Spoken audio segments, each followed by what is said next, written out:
exit from the playoffs. They announced yesterday that they would be parting ways with offensive coordinator Brian Schottenheimer due to, quote, philosophical differences.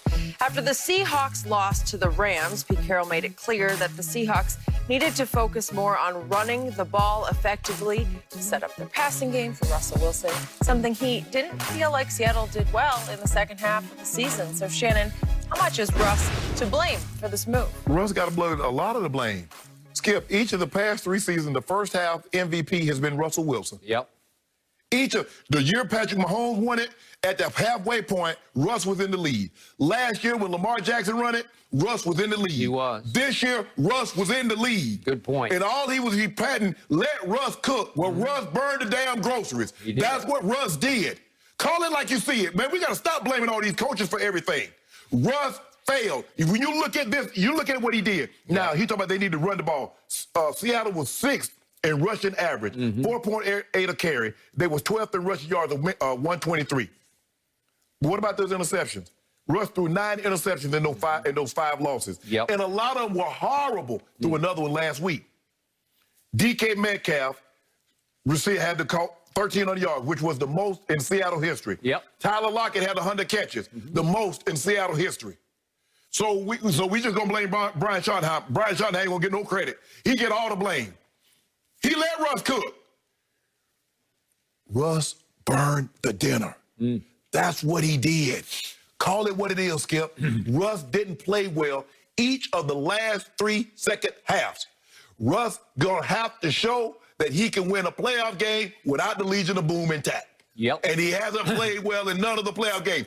Go back and look at the Dallas game. He didn't play well. He played okay, but he didn't play MVP standard. Right. Yes, I agree. Look at this year. Yep. In this playoff game, did he play well? No, it was his worst. So at some point in time, He's lost 3 of his last 4, and what was the one he won at Philadelphia when Carson Wentz got hurt in like 3 plays, right? Yes. Remember? That was it. At some point in time, I understand Russ is a great guy, been around him a couple of times, but we're going to have to play some criticism. We're going to have to start critiquing him like we do these other quarterbacks because he wants to be considered one of these franchise quarterbacks. Well, you can't get all credit like a franchise quarterback with no blame like a franchise quarterback. Russ got to bear a lot of the responsibility on this failed season and these failed seasons because I thought Brian Schottenheimer did a great job of putting Russ in position.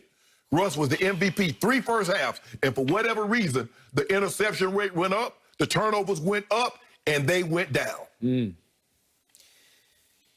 So remember the preseason top 100 voted upon by the NFL players? Yes.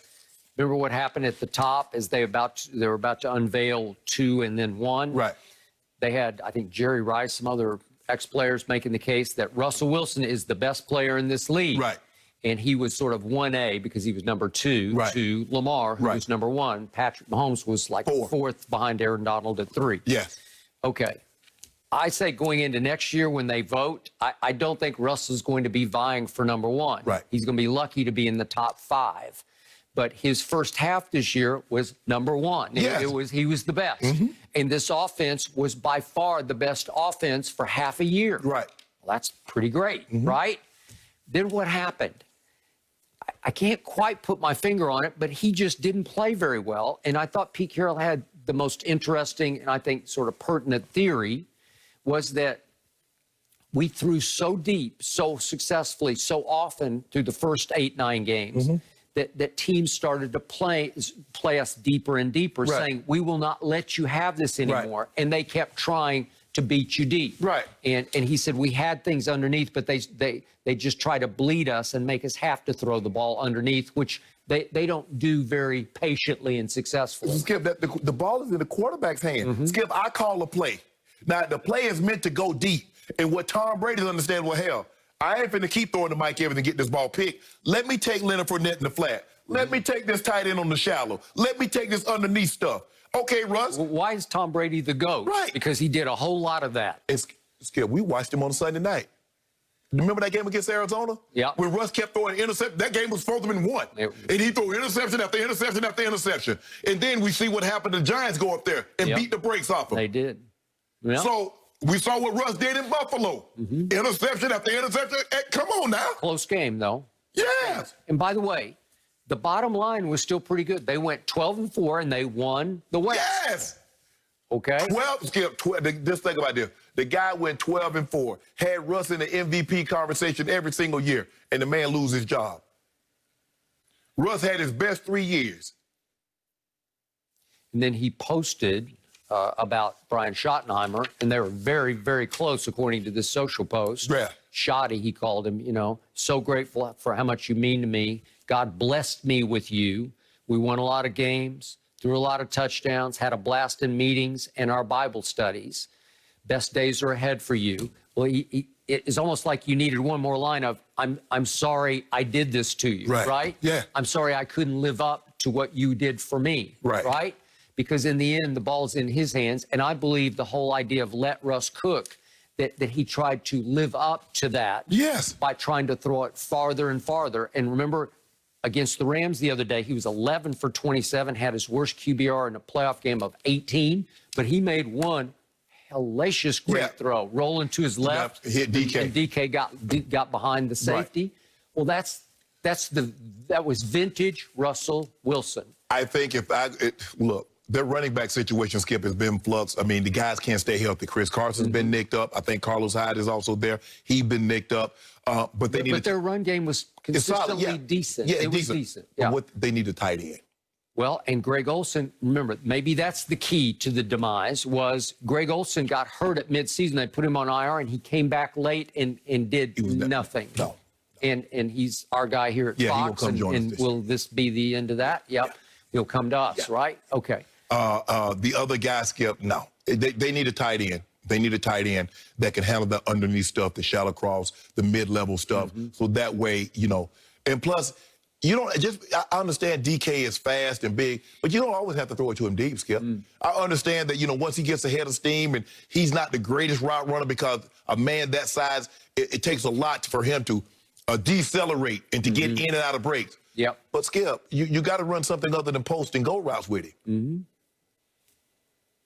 Yep. And the one quote-unquote short pass that Russ threw the other day was the sort of wide receiver screen pass. Yeah. And he got ready. Gone. Yeah. But see, if you study, you know, okay, I'm looking at the sideline. I see the guy get frustrated. Oh, they're going to try to get him the ball. They're probably going to try to get him the ball here. Now, in this formation, they're probably going to run the screen. They like to run, boom. Boom. I mean, Skip, that's what you do. You look for tendencies. A receiver getting upset of that caliber. What do they normally try to do, Skip, on the next possession? We got to try to get him the ball. They're probably going to try to get him the ball here. Now, what do they like to run in this situation? They don't have any dink and dunk to their passing attack. You got to have that. The thing that makes Kansas City so spectacular, Skip, not that they can hit you, is Kelsey working all the underneath stuff. He does. So now, okay. He's the best. Yes. He's running shallows. He's running out routes. He's running the basic cross. Okay. A lot of option routes. Where they're on such a great wavelength. I know you're going to go right or left on the whichever way they play. He handles all that underneath stuff, and he let the speed guys, okay, y'all just want to back up out of there? Okay, I'm going to take Kelsey one-on-one with your linebacker or your safety, and I'm going to eat you up. And then once you drop that guy down to try to double him, I'm going to hit Tyreek, I'm going to hit Hartman over the top. And plus, Sammy Watkins also works a lot of underneath stuff. So you got to have levels to this. Be able to take the short, the intermediate, and the over the top. You just can't go bombs over Baghdad every play, Skip. I understand you want to cook, Russ, but hey, sometimes you got to bring that thing to, you got to let it simmer. You just can't just throw it in the pot, it's done. Yep. So you go 12-4, and your coordinator is axed, right? When have you ever seen that? Hey, Skip, they might have fired him at midseason if he didn't have the record that he had. I don't really know what Brian Schottenheimer was like. I don't know what else I can do. At one point in time, I was antiquated because I was ground and pound. I'm ground and pound because my quarterback was Mark Sanchez. We had an outstanding defense, so that's what we're going to do. We're going to run it. We're going to pound you into the dirt running the football. We're going to bludgeon you with our defense. And by the way, his father was known for ground and pound. Oh, Marty. Marty you played Ball. Against him, right? I did. Marty Ball. Marty Ball. So it was like father, like son. But then he gets here, and it's like bombs over Baghdad. You got a different set of circumstances, Skip. Now, all of a sudden, I got Russ. yes, I'm going to run the football, but I got a guy that can make the plays in the backfield. Yep. Marty really never had a quarterback in Cincinnati. He had Christian Okoye. He had guys. So he was just looking to run the football and play great defense. In Kansas City, yeah, when he was in Kansas City. Yep. Same thing when he was in Cleveland, Skip. Remember, he had Ernest Byner and Kevin Mack, and he wanted to run the football and play deep, get out there with the dog pound. With the dog pound in the crowd, and Clay Matthews, the senior. But nah, I don't think Brian Schottenheimer should have lost his job in this situation. Okay, Pete, you got to do some soul searching too. Now, what do you need to do? Good question. Because there are some games that you lost that Russ played well early, and your defense gave up 1 trillion yards. Yep. Yeah, obviously the expectations there were to go much farther. But I want to get